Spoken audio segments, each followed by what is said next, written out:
A few moments later. Halo, perkenalkan kami dari kelompok 2. Pada video kali ini kami akan menjelaskan hasil diskusi kerja kami, yaitu tentang proses pembentukan minyak bumi. Namun sebelum itu izinkan saya untuk memperkenalkan diri saya dan kelompok saya. Nama saya adalah Casey Anderson Pa. Saya sebagai moderator dan juga sebagai pemateri 1. Saya Dedi Suhana sebagai pemateri 2. Saya Dana Ralipasu sebagai pemateri 3. Saya Mardianti Ansarhibu sebagai pemateri 4. Saya Dita Tayang sebagai pemateri 5. Saya Farang sebagai pemateri 6. Baik, saya akan menjelaskan tentang pengertian minyak bumi. Minyak bumi sering dijuluki sebagai emas hitam, adalah cairan kental berwarna coklat pekat atau gelap dari beberapa area di kerak bumi. Minyak bumi terdiri dari campuran kompleks dari berbagai hidrokarbon, sebagian besar seri alkana, tetapi bervariasi dengan penampilan, komposisi, dan kemurniannya. Minyak bumi diambil dari sumur minyak di pertambangan-pertambangan minyak. Lokasi sumur-sumur minyak didapatkan setelah melalui proses studi geologi, analisis sedimen, karakter dan struktur sumber, dan berbagai macam studi lainnya. Setelah itu, minyak bumi akan diproses di tempat penggilingan minyak dan dipisahkan-pisahkan hasilnya berdasarkan titik didihnya, sehingga menghasilkan berbagai macam bahan bakar.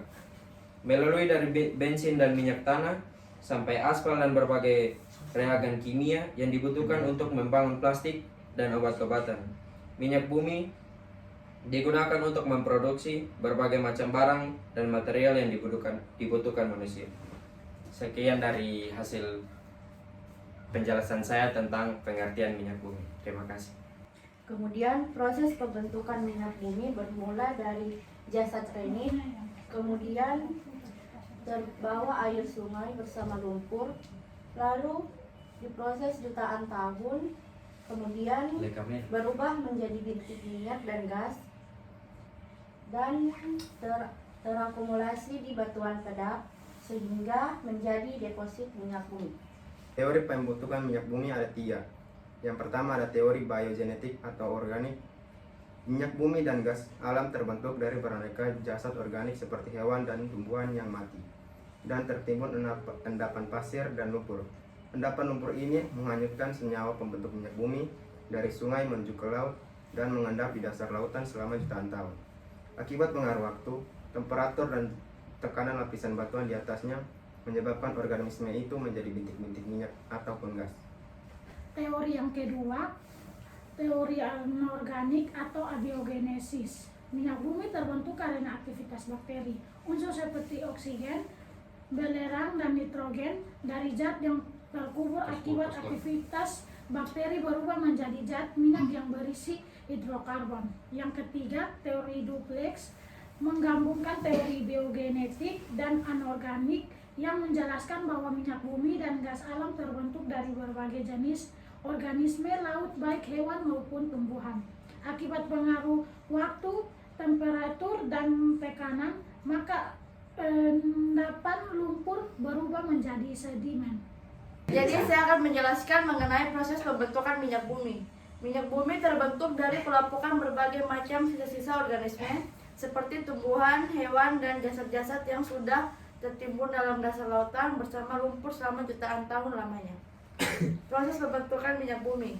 Fotosintesa ganggang.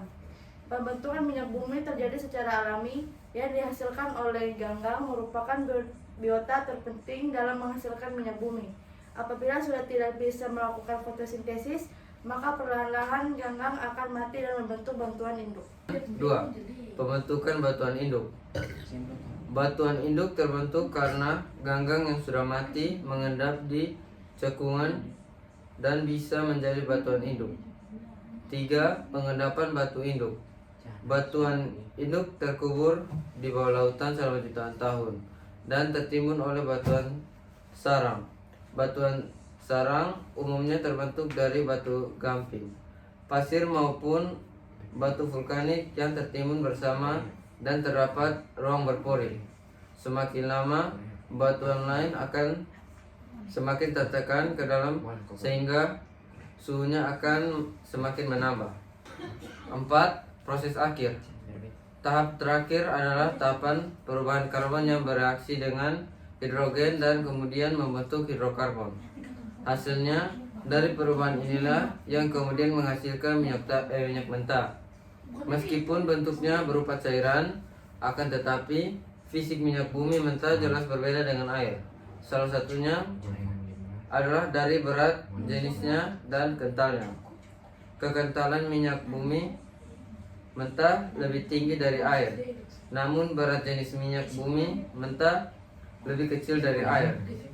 Minyak bumi yang memiliki berat jenis lebih rendah dari air cenderung akan pergi ke atas. Ketika minyak tertekan oleh sebuah bentuk batuan yang menyerupai mangkuk terbalik, maka minyak ini akan tertangkap dan siap ditambang. Baik, perkenalkan, nama saya Griselda Tianina Dinjogo dan saya akan menyampaikan kesimpulan dari keseluruhan materi kami. Kesimpulannya adalah minyak bumi merupakan bahan baku untuk produk kimia yang terbentuk dari berbagai macam sisa-sisa organisme. Proses pembentukan minyak bumi ada 4, yaitu yang pertama fotosintesa ganggang, yang kedua pembentukan batuan induk, yang ketiga pengendapan batuan induk, dan yang keempat proses akhir. Proses pembentukan minyak bumi memerlukan waktu yang sangatlah lama, maka dari itu minyak bumi dikelompokkan menjadi sumber daya alam yang tidak dapat diperbarui, sehingga kita harus menggunakannya secara hemat dan tepat. Itulah kesimpulan dari saya, terima kasih. Sekian penjelasan dari kelompok kami. Terima kasih.